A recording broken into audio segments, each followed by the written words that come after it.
Hey everybody, it's Rabbit. Welcome back to the channel, and today I'm going to be doing something a little different. I'm going to be reviewing the 2-year anniversary of the day the snail was defeated. Now, for anybody who isn't sufficiently plugged into War Thunder or is maybe relatively new to the game, around 2 years ago Gaijin made some pretty horrendous changes to the in-game economy that dramatically reduced silver earnings.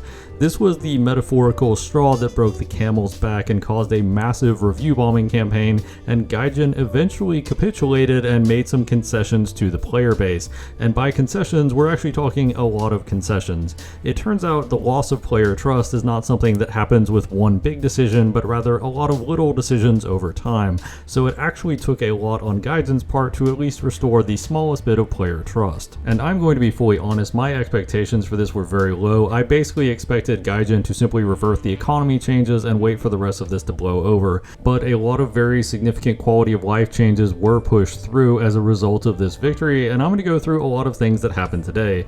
Now, as a forewarning, I am going to do something you probably shouldn't do in War Thunder, and that is say generally positive things about stuff that Gaijin has done. However, I will give you some advance warning that a lot of these solutions are solutions to problems that Gaijin themselves created, either intentionally or just by neglecting the game for a while.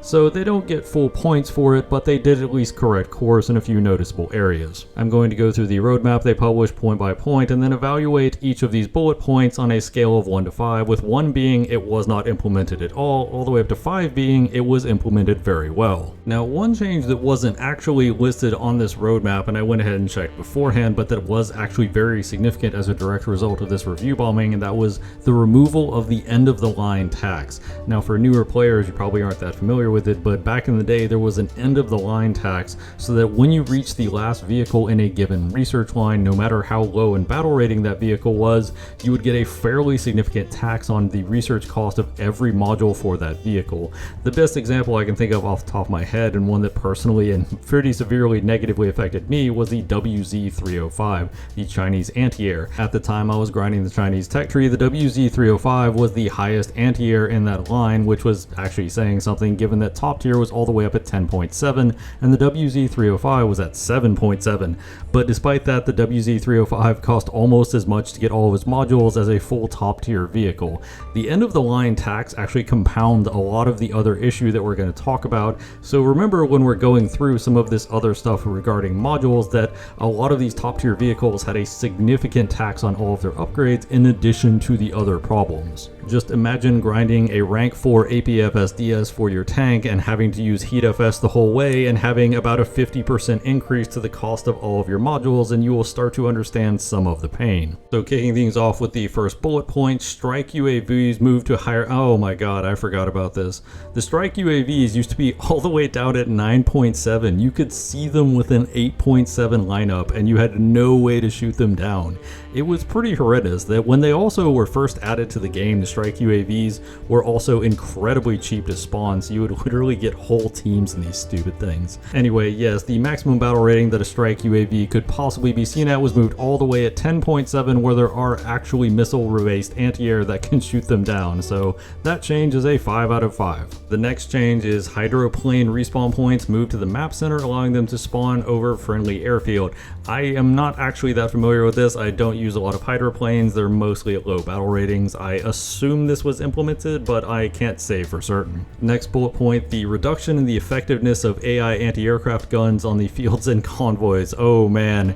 If you've gotten shot by anti-aircraft guns recently, you have it easy. It's actually incredibly uncommon to get shot by anti-aircraft in air RB matches right now, but 2 years ago you could be in the middle of the map dogfighting another plane and then all of a sudden your radiator takes a hit from some random AA in the middle of the battlefield. It was incredibly infuriating. One of the big changes was that unless you're a strike aircraft specifically equipped with bombs, most of the anti-air will essentially ignore you. So on the whole, I feel like this was a really good change. It's been a very long time since I've died to mid-map AA, and it felt like the game just rolled a d20 and rolled a natural 1 and decided that you should die for basically no reason. So I would give that change a 5 out of 5. It was definitely successful, and it's been a very long time since I've died to any AA on an ARB match unless I just stray way too close to an airfield. Next up is special winter trees for winter versions of locations. This was successful, although pretty minor change. I would go with the 5 out of 5. The trees look perfectly fine. The next change is fixing issues with bushes when shot through or after collision.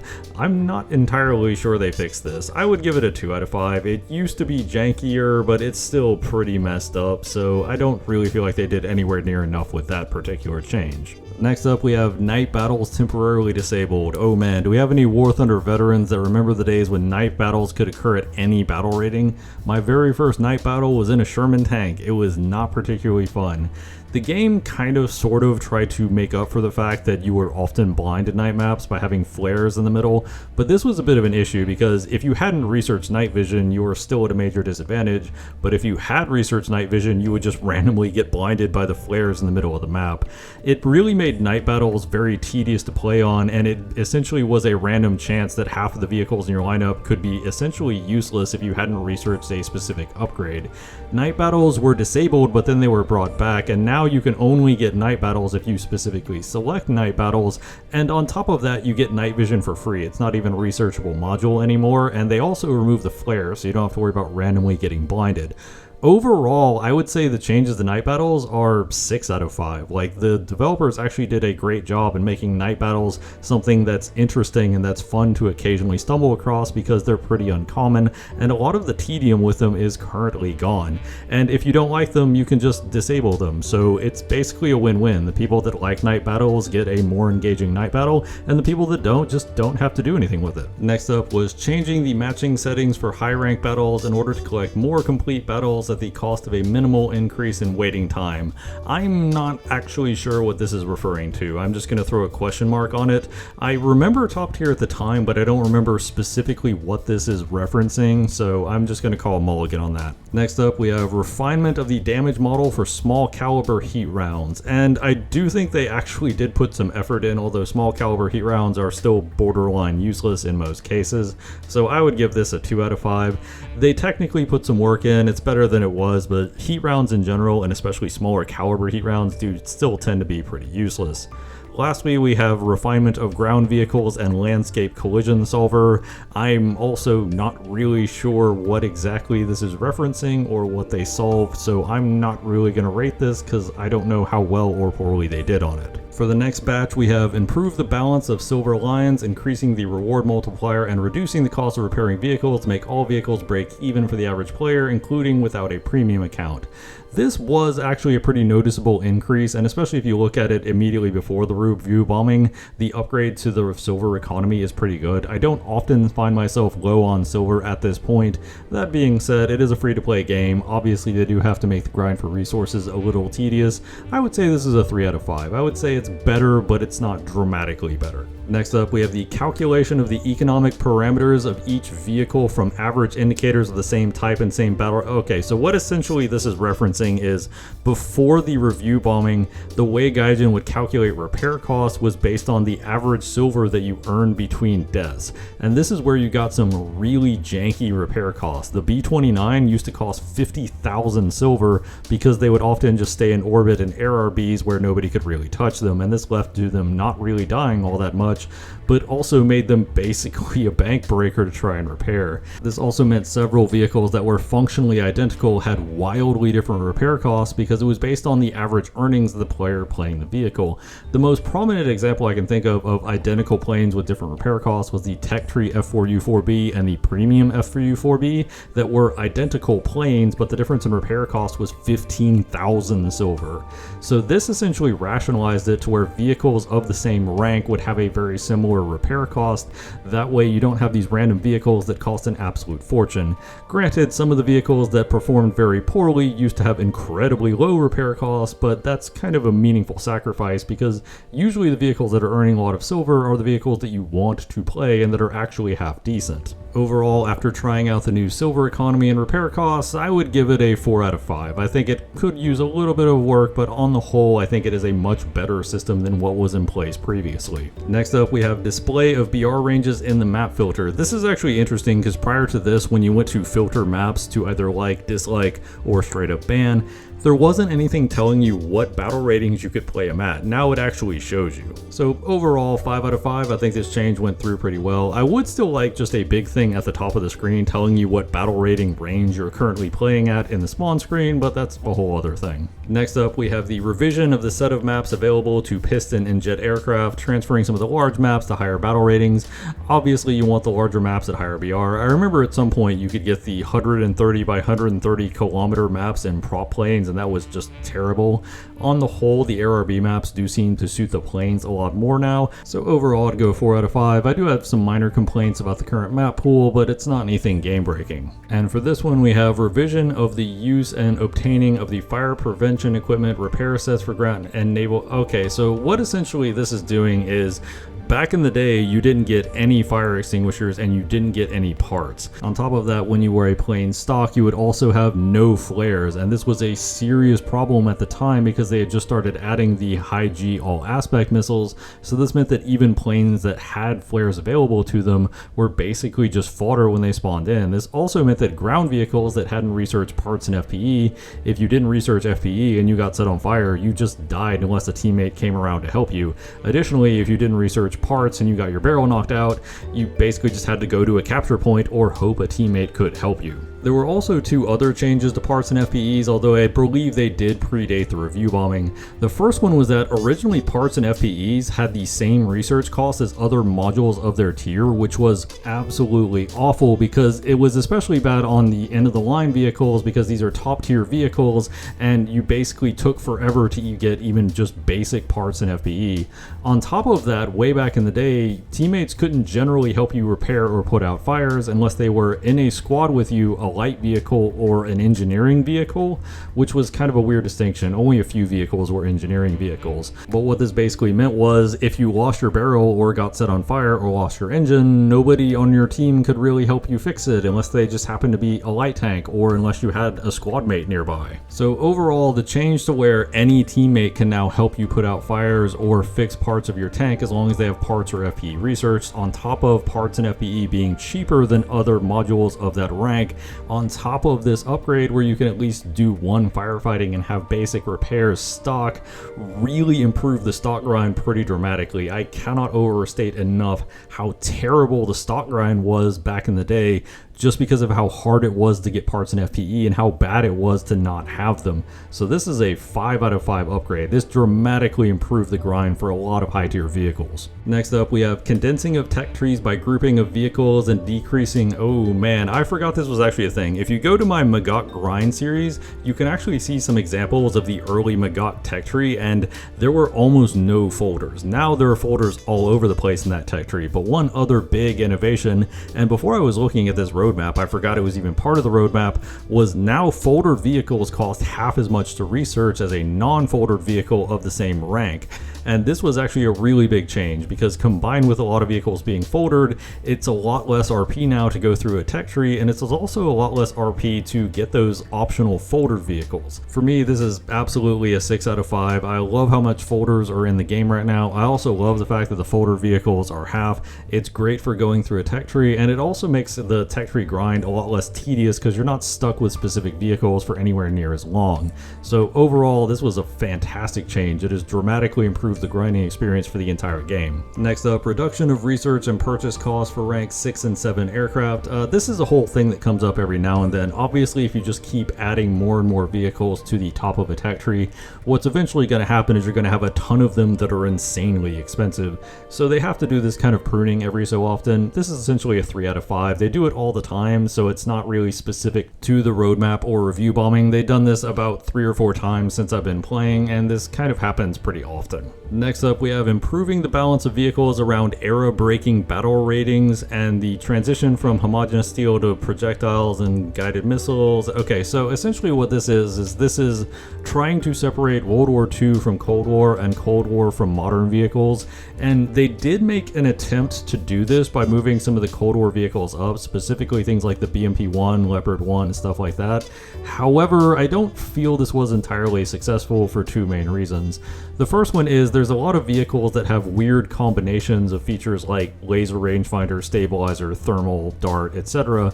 And because they only have one or two of these features, where do you put them, what is appropriate from the fight, etc, etc. There's probably like 20 or 30 of these vehicles that don't really have a great home and are just always going to end up on the borderline where they're either ruining the day of a World War II vehicle or getting munched on by a modern vehicle. The other issue really boils down to a lot of the vehicles of the same era are not actually that well balanced against each other. If you go to 6.7 right now, you'll have plenty of Tiger players complaining about how they can't really fight the American T-34 heavy tank all that well, because back in the day those King Tigers actually had Leopard 1s and BMP 1s on their own team at 7.3 to actually help them dealing with things like T-34s, and now they don't. So I feel like this is just kind of a bridge too far. It's always going to be pretty imperfect, and they at least put forth a minor amount of effort, but I don't feel like the situation dramatically improved, so I'd go with a 2 out of 5 on that one. Next up, we have improvements, premium accounts, insurance. So essentially what this does is this is a feature with premium accounts where if you have a premium account and you have auto repair enabled, you can't ever go negative in terms of silver, which is an interesting feature, although I don't really think it changes the game all that much. It's 5 out of 5. It was implemented correctly. It's just a question of like, do you think it's that important? Next up, we have adding free backups to newly purchased premium vehicles. They also did this, if memory serves, for squadron vehicles, because I got some free backups for the VT5. It's a nice little feature. I don't feel it changed the game too much, but they did implement about 20 free backups each time you get them, which is pretty nice, so I'd say 5 out of 5 on that one. Next up is dynamic repair cost reduction. Now this was actually a pretty significant change because back in the day you would always pay the same repair cost for the same vehicle no matter how long you were alive. So if you spawned in and then immediately got spawn camped, you would pay a very hefty repair bill, and this didn't combine well with how expensive some tanks were to repair. But now the dynamic repair cost reduction says you have a maximum repair cost, which is your ceiling. You can never pay more than that, but it starts a lot lower and increases based on how long you're alive. This is actually a really good system. I would give this a 5 out of 5. I think it was pretty well implemented. Next up is capture point reward for vehicles that failed to survive until capture completion. Yeah, this used to be a thing back in the day. If it was at 99% completion and you got randomly killed by an aircraft, an artillery strike, or just the enemy, whatever, you wouldn't get any credit at all for the capture point, which was kind of annoying. Now you get partial credit if you die in the middle of a capture repair. So that's pretty nice, 5 out of 5. I always like to see changes like this. Next up is free repair if destroyed by an ally. Oh man, I bet most new players to the game don't remember the days when you actually had to pay your own repair bill for a team kill.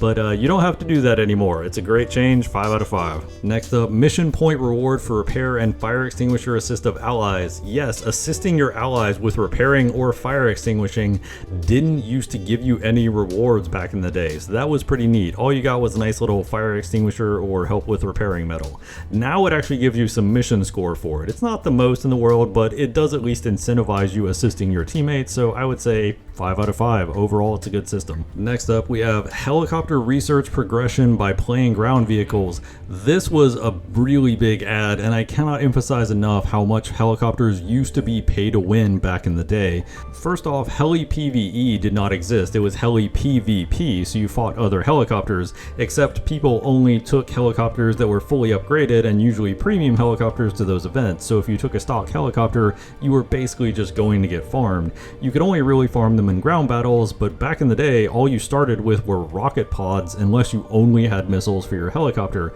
So most helicopters had to do a crazy amount of games with rocket pods just to grind out basic missiles. On top of that, the good old end of the line tax meant getting a fully upgraded end of the line helicopter like an AH-1Z or a Ka-52 or a Tiger UHT basically took forever. It was just outside the realm of what you could realistically do as a free-to-play player at all. And this was also in the era where jets were pretty useless and helicopters were absolutely dominant, so it was very much a pay-to-win system.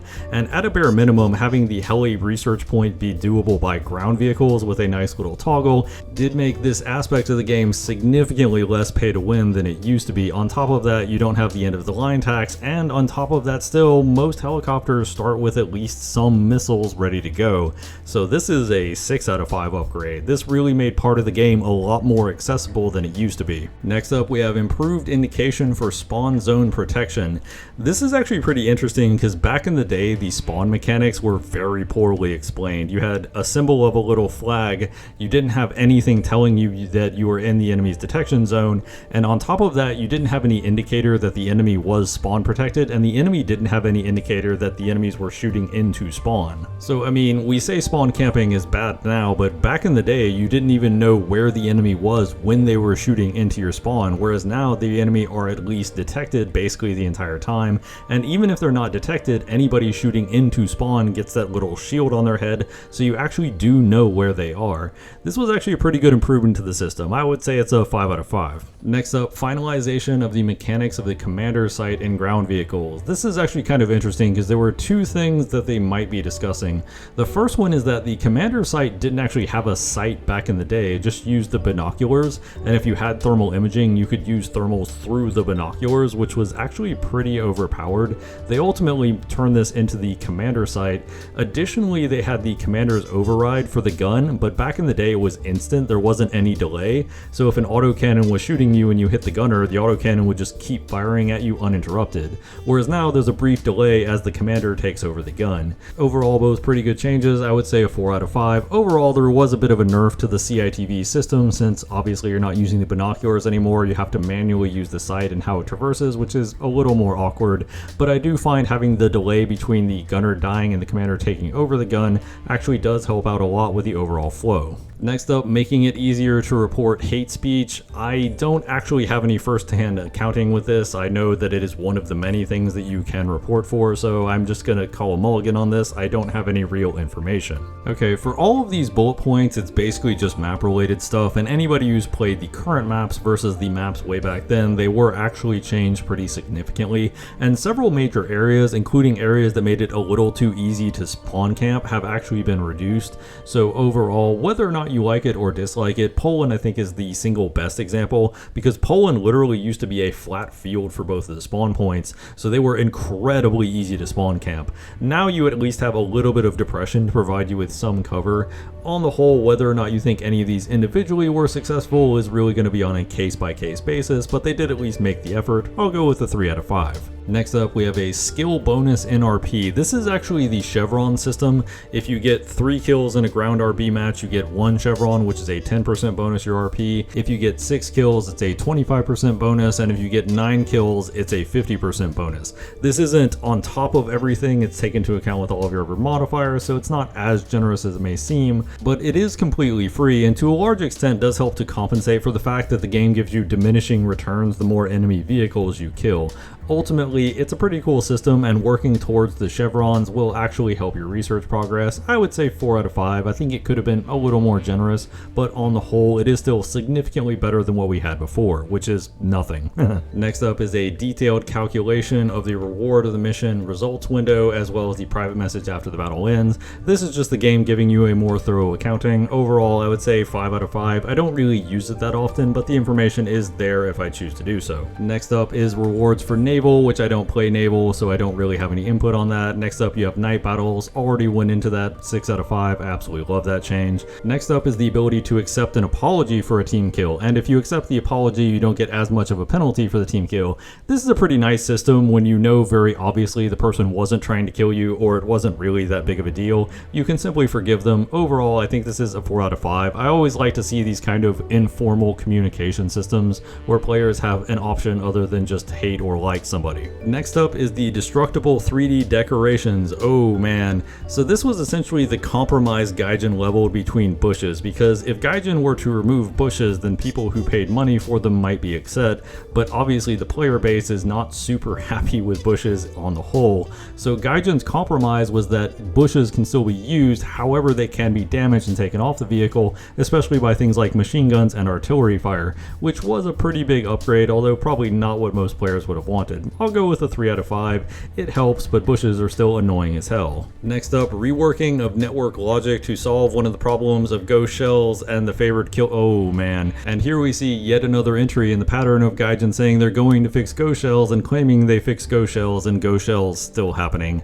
I don't think they made that much progress on it. I certainly haven't experienced as many, but it's still out there, so But then you have the favored killer mechanic, which I have to say I don't particularly care for. What this essentially does is it gives a small window in between the person dying and whether or not they gave the input to shoot, and if they get in that very small window, it will give them the shot anyway, even though it technically thinks they died before they shot.